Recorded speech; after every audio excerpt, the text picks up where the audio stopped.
They did. It wasn't as blatant, but we're in end stage capitalism, and Trudeau happens to be the prime minister.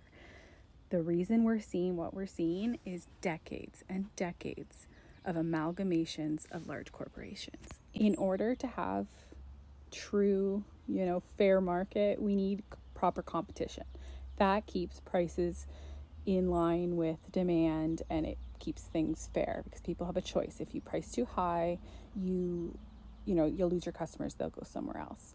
What we've had over decades, not just since Trudeau was prime minister, decades, due to our inadequate laws in Canada, if a competitor comes up and is undercutting them, rather than lowering their prices to compete, they just buy the competition. And Canada has allowed that, not just Trudeau, but our whole system. And so now we have our whole country is ruled by these oligopolies in the telecoms, in the oil and gas, in grocery. Every major sector is just a few competitors branded with tons of different store names and such.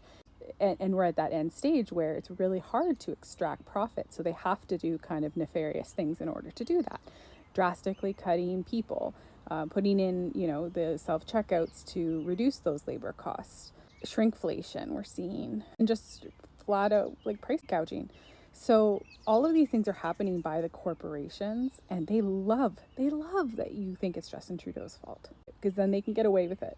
So I'm not saying he's good, because he hasn't done anything to address the actual problem that we have, but neither would the Conservatives. They're even more pro corporation. So we have a right to be angry. We should be angry, but we have to be angry at the right place, because Trudeau not being in office will not fix this problem. As much as you want to tell yourself that, and as much as Peepe's going to tell you that, it won't fix the problem. If you'd like to learn more, I have a large playlist on Loblaws, and I also have a large playlist on capitalism and the Competition Bureau in Canada, which goes into all of these things. And I just encourage you to educate yourself so that we can properly fix this problem.